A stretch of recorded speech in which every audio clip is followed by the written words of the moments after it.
The Fantastic Flying Books of Mr. Morris Lessmore by William Joyce. Morris Lessmore loved words. He loved stories. He loved books.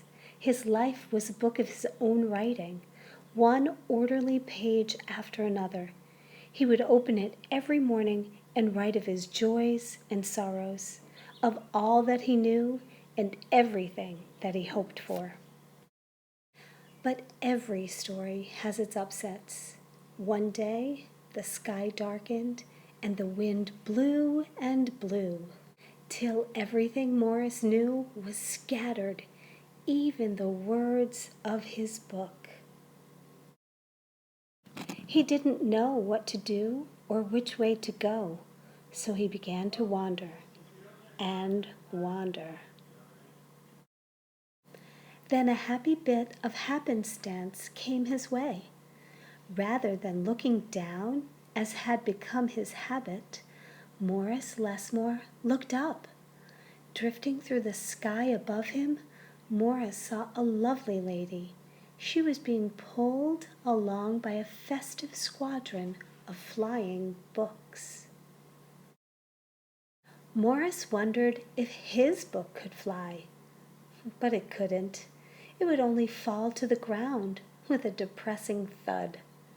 The flying lady knew Morris simply needed a good story, so she sent him her favorite.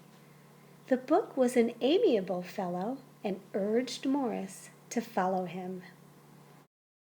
The book led him to an extraordinary building where many books apparently nested.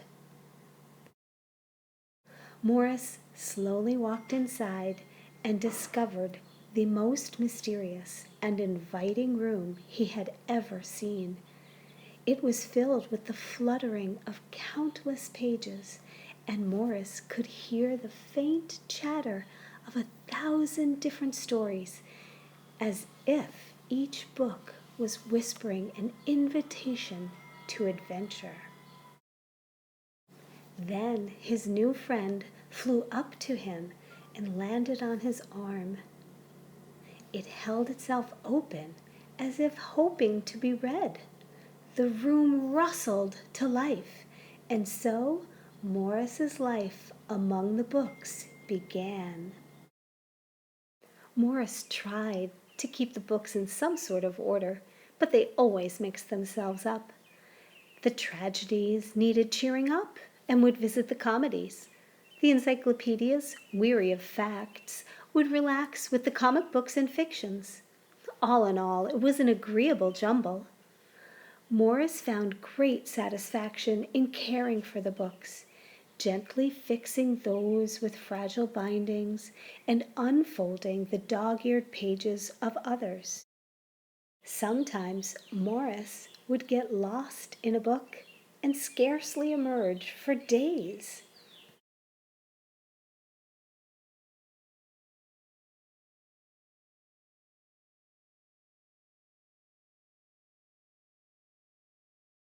Morris liked to share the books with others. Sometimes it was a favorite that everyone loved, and other times he found a lonely little volume whose tale was seldom told.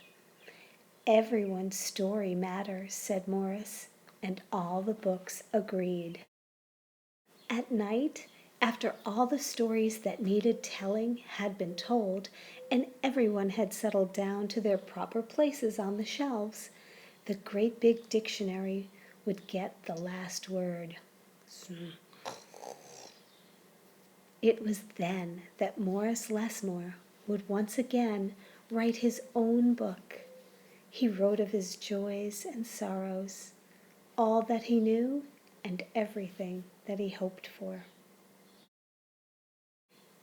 The days passed. So did the months. And then years and years. And Morris Lessmore became stooped and crinkly. But the books never changed. Their stories stayed the same. Now his old friends took care of him the way he had once cared for them, and they read themselves to him each night. Then, one day he filled the last page in his book. He looked up and said with a bitter-sweet sigh, "I guess it's time for me to move on." The books were sorry, but they understood. Morris put on his hat and took his cane. As he went to the door, he turned and smiled. Then he waved goodbye. "I'll carry you all in here," he said, and pointed to his heart.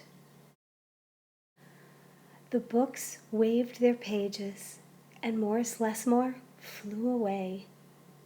And as he flew, he changed back to the way he had been that long ago day when they'd all first met. The books were quiet for a while. Then they noticed that Morris Lessmore had left something behind.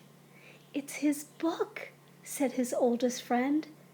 Inside was Morris's story, all of his joys and sorrows, all that he knew and everything that he hoped for.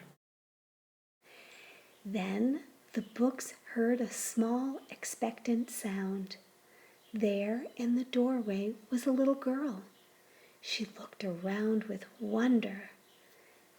Then something fantastic happened. Morris Lessmore's book flew up to her and opened its pages. The girl began to read, and so our story ends as it began, with the opening of a book.